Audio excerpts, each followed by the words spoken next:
والصلاة والسلام على سيد الأنبياء والمرسلين وعلى آله وأصحابه وعترته أجمعين. أما بعد فأعوذ بالله من الشيطان الرجيم. بسم الله الرحمن الرحيم. قال الله تبارك وتعالى في القرآن المجيد والفرقان الحميد: ولله على الناس حج البيت من استطاع إليه سبيلا. صدق اللہ العظیم وبلغنا رسوله النبی الکریم ونحن علی ذلک من الشاہدین والشاکرین والحمد للہ رب العالمین. تمام احباب محمد سے ادب سے حضور صلی اللہ علیہ وآلہ وسلم کی بارگاہ میں درود پاک پڑھیے. الصلاۃ والسلام علیک یا سیدی یا رسول اللہ، الصلاۃ والسلام علیک یا سیدی یا حبیب اللہ، الصلاۃ والسلام علیک یا رحمۃ للعالمین وعلی آلک واصحابک یا شفیع المذنبین. برادران اسلام، اللہ رب العزت کے فضل و کرم سے ہم سب جمعۃ المبارک کے اس اجتماع میں جامعہ مسجد امیر السالکین رحمۃ اللہ علیہ کے پرنور ماحول میں حاضر ہیں. دعا ہے اللہ تعالی ہم سب کی حاضری اپنی بارگاہ میں مقبول و منظور فرمائے اور ہمیں ان ایام کی برکتوں سے مالا مال فرمائے. حضور نبی رحمت صلی اللہ علیہ وآلہ وسلم کی حدیث پاک ہے، آپ نے ارشاد فرمایا: بنی الاسلام علی خمس، کہ اسلام کی بنیاد 5 چیزوں کے اوپر رکھی گئی ہے. اور پھر اس میں آپ نے ارکان اسلام کا بیان فرمایا: شہادت اللہ الہ الا اللہ وان محمدا رسول اللہ. اسلام کا پہلا رکن اور پہلی بنیاد اس بات کی گواہی زبان اور دل سے دینا کہ اللہ کے سوا کوئی معبود نہیں اور محمد صلی اللہ علیہ وآلہ وسلم اللہ کے رسول ہیں. وَإِقَامُ الصَّلَاةِ، اور نماز کو قائم کرنا. وَإِيتَاءُ الزَّكَاةِ، اور زکوٰۃ ادا کرنا. وَصَوْمُ رمضان، اور رمضان کے روزے رکھنا. وَحَجُّ الْبَيْتِ مَنِ اسْتَطَاعَ إِلَيْهِ سَبِيلًا، اور بیت اللہ شریف کا حج کرنا اس بندے کے لیے کہ جو حج کی طاقت اور استطاعت رکھتا ہو. تو یہ وہ 5 ارکان ہیں جن کے اوپر اسلام کی بنیاد کھڑی ہوتی ہے. یہ اسلام کے 5 مرکزی ستون ہیں اور ان میں حج کو بھی ایک مرکزی حیثیت حاصل ہے. ہر سال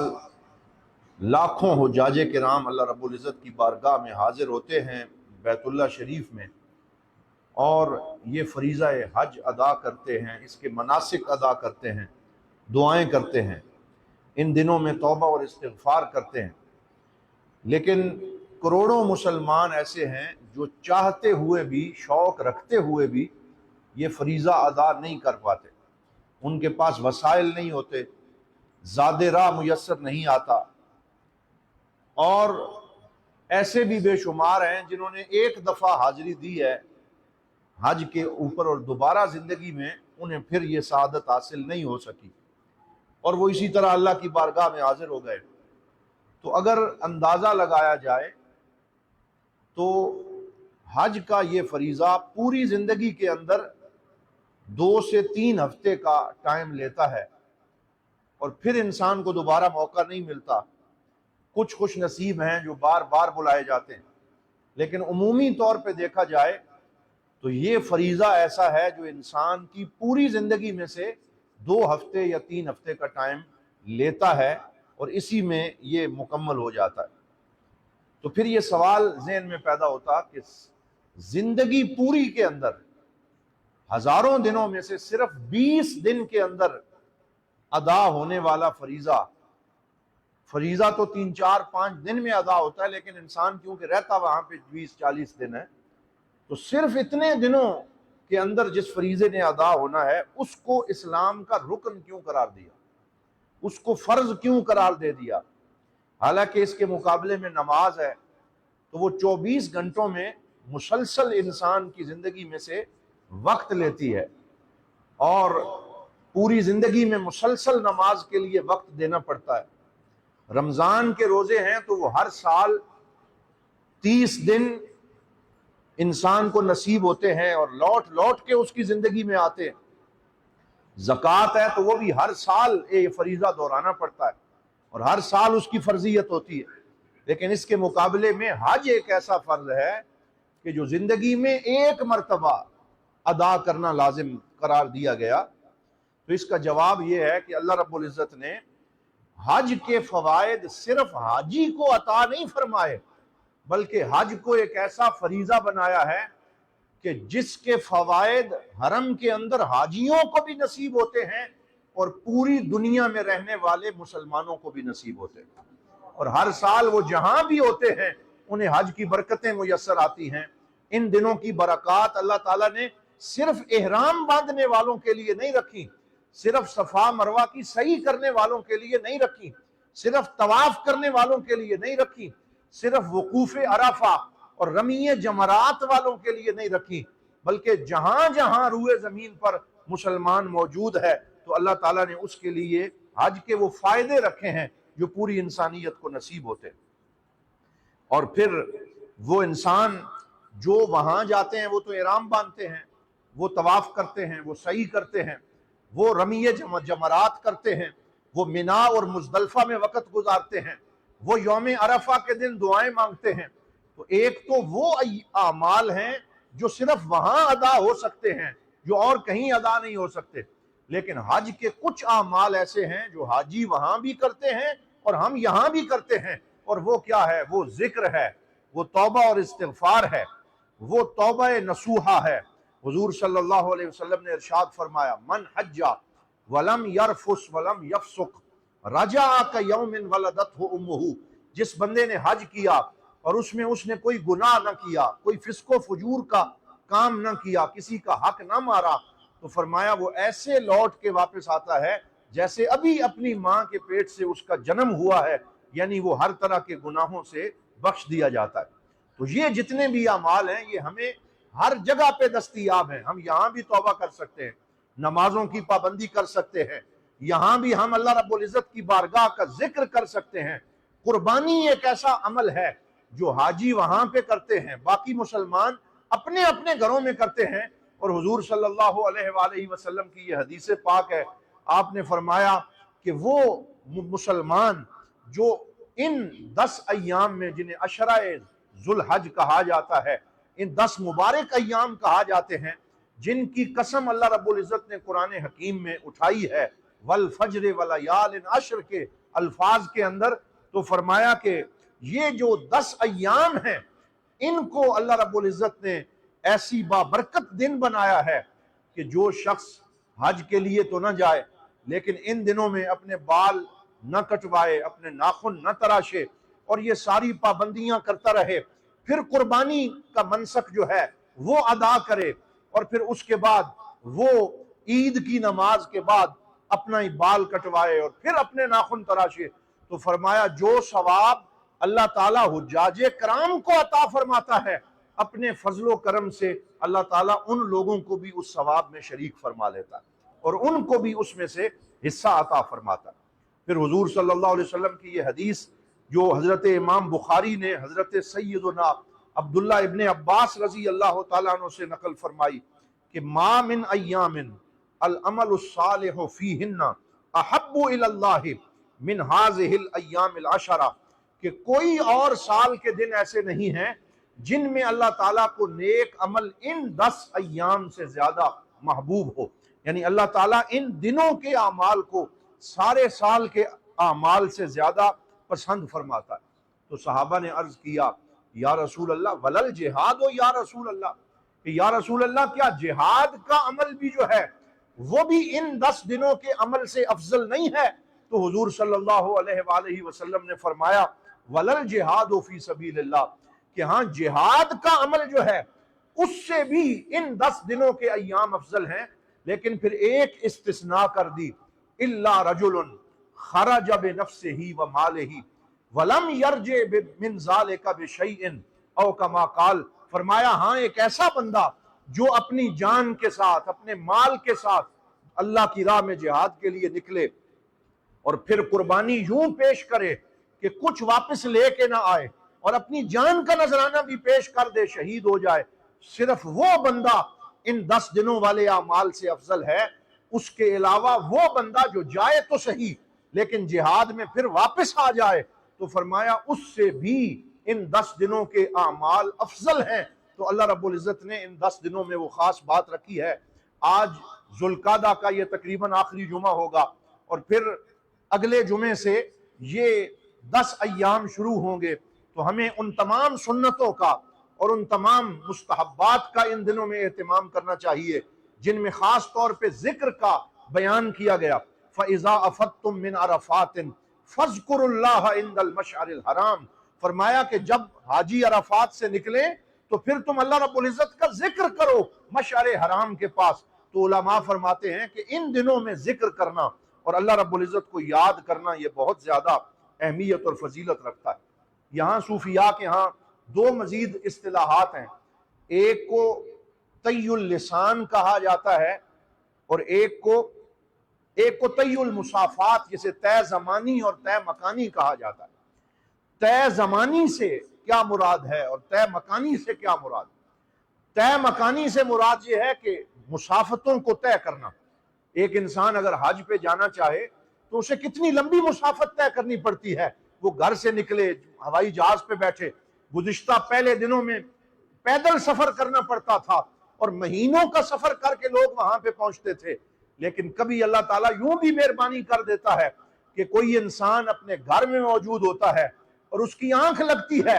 اور اس کی روح کو پورے کا پورا سفر حج جو ہے وہ وہاں دکھا دیا جاتا ہے۔ وہ حرم کے اندر پھر رہا ہے، وہ آب زمزم پی رہا ہے، وہ حج کے ان مبارک ایام میں اس کی روح وہاں پہ سیر کر رہی ہے۔ تو یہ تیز مکانی ہے کہ وہ بیٹھا تو اپنے گھر میں ہے لیکن اللہ رب العزت نے اس کی روح کو وہاں کے جلوے عطا فرما دیے۔ پھر تیز زمانی یہ ہے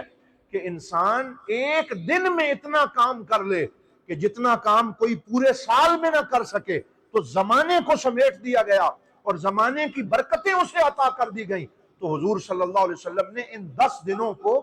طے زمانی سے وابستہ کر دیا اور یہ فرمایا کہ ان 10 دنوں میں جو عمل کیے جاتے ہیں وہ بہت سے زمانے کے اعمال سے افضل ہو جاتے ہیں۔ اور اس کی سب سے بڑی دلیل حضور صلی اللہ علیہ وسلم کی یہ حدیث ہے کہ سرکار سے پوچھا گیا یا رسول اللہ افضل روزہ کون سا ہے؟ تو حضور نے فرمایا سیام یوم عرفہ، کہ یوم عرفہ کا 9 ذی الحج کا روزہ، فرمایا یکفر السنتین، کہ یہ 2 سالوں کا کفارہ بنا دیا جاتا ہے۔ 1 سال پہلے والا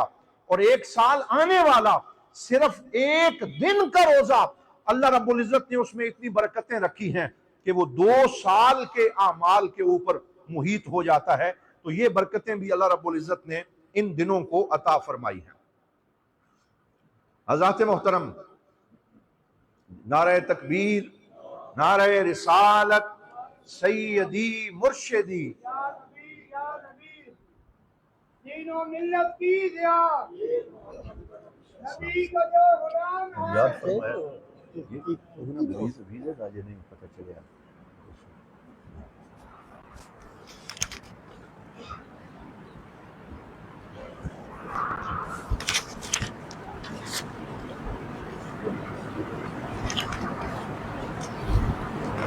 تو حضرات محترم، ہم دعا گو ہیں کہ اللہ رب العزت یہ جو دن آ رہے ہیں ان میں اللہ تعالی ہمیں وہی مسنون عبادات کرنے کی توفیق عطا فرمائے اور ان تمام آداب کا لحاظ رکھنے کی توفیق عطا فرمائے جو عشرہ ذو الحجہ کے بارے میں حضور نبی رحمت صلی اللہ علیہ وآلہ وسلم نے ارشاد فرمائے ہیں۔ ایک حدیث پاک میں حضور نے فرمایا الجمعۃ الی الجمعہ ورمضان الی رمضان کفارۃ لما بینہن اذا اجتنبت الکبائر، فرمایا ایک جمعے سے لے کے دوسرے جمعے تک اور ایک رمضان سے لے کے دوسرے رمضان تک جب کوئی انسان ایک جمعہ ادا کرتا ہے پھر ایک ہفتے کے بعد دوبارہ نماز جمعہ میں آتا ہے تو یہ اللہ کی رحمت کا عالم ہے کہ اللہ تعالیٰ درمیان کے 7 دنوں میں اس سے جتنے صغائر ہوتے ہیں وہ سارے کے سارے معاف فرما دیتا ہے، بشرطے کہ وہ کبیرہ گناہوں سے رکا رہے۔ لیکن علماء فرماتے ہیں کہ یہ جو یوم عرفہ کے بارے میں تکفیر الذنوب کی حدیث ہے کہ حضور نے فرمایا کہ یوم عرفہ یعنی 9 ذی الحج کا روزہ 2 سالوں کا کفارہ ہے، تو تو اس میں امام نووی فرماتے ہیں کہ ہمیں اللہ کی رحمت سے یہ امید رکھنی چاہیے کہ جب اللہ نے صغائر اور کبائر کی شرط یہاں پہ نہیں لگائی اور حضور نے بھی یہ بات یہاں بیان نہیں کی، تو اس سے یہ امید رکھنی چاہیے کہ ان دنوں کا یہ روزہ صغیرہ اور کبیرہ سب گناہوں کا کفارہ بن جاتا ہے، اور انسان کو اللہ تعالیٰ آئندہ آنے والے سال میں بھی گناہوں سے محفوظ رکھتا ہے۔ اب اس میں علماء کرام کے درمیان ایک اختلاف اور ایک بحث جاری ہوتی ہے کہ یہ کون سا دن ہے؟ آیا یوم عرفہ اس دن کا روزہ ہے جس دن وہاں پہ وقوف عرفات ہوتا ہے؟ کیونکہ اختلاف مطالع کی وجہ سے ایسے ہوتا ہے کہ وہاں پہ یوم عرفہ یعنی وقوف عرفات ہوتا ہے،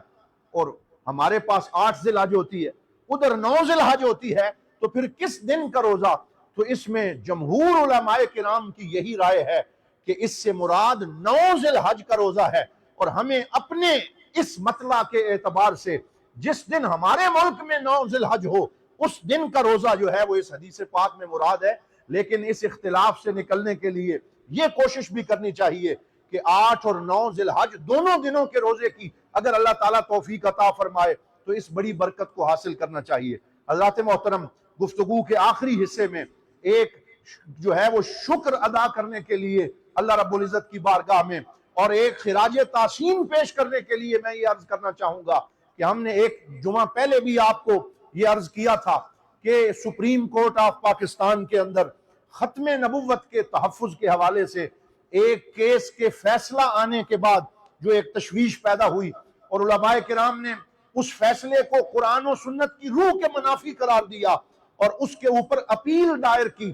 تو چیف جسٹس آف پاکستان انہوں نے کئی اداروں کو خط لکھے جن میں پاکستان کے 9 ادارے شامل تھے، اور ان 9 بڑے اداروں میں مرکزی دارالعلوم محمدیہ غوثیہ بیرا شریف بھی ہے۔ انہوں نے خط لکھ کے رہنمائی طلب کی کہ اگر اس فیصلے کے اندر شریعت کے ساتھ متصادم کوئی چیز ہے تو ہمیں بتایا جائے، ہمیں آگاہ کیا جائے، تاکہ ہم اس فیصلے پر نظر ثانی کر کے دوبارہ فیصلہ سنا سکیں۔ تو حضور غریب نواز کی سرپرستی میں اور آپ کے خصوصی حکم پر حضرت قبلہ مفتی شیر محمد خان صاحب زید مجدہ، جو ہمارے ادارے کے عظیم الشان عالم دین ہیں، مفتی ہیں، شیخ الحدیث ہیں، ایک متبحر عالم ہیں، آپ نے پہلے سپریم کورٹ آف پاکستان کو ایک تفصیلی تحریر بھیجی جس میں اس فیصلے کے اندر موجود جو سکم ہیں ان سے آگاہ کیا۔ پھر 1 ماہ پہلے آپ اور ڈاکٹر پیر ابو الحسن محمد شاہ صاحب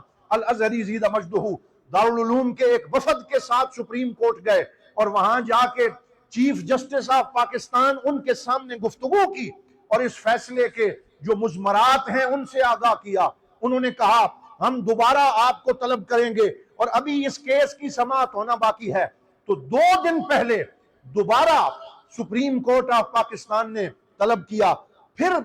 مفتی صاحب کی صدارت میں یہ وفد وہاں پہنچا۔ اس دفعہ تقریباً 4.5 گھنٹے وہاں پہ طویل سماعت ہوئی۔ مختلف علماء پاکستان کے مختلف اداروں سے موجود تھے۔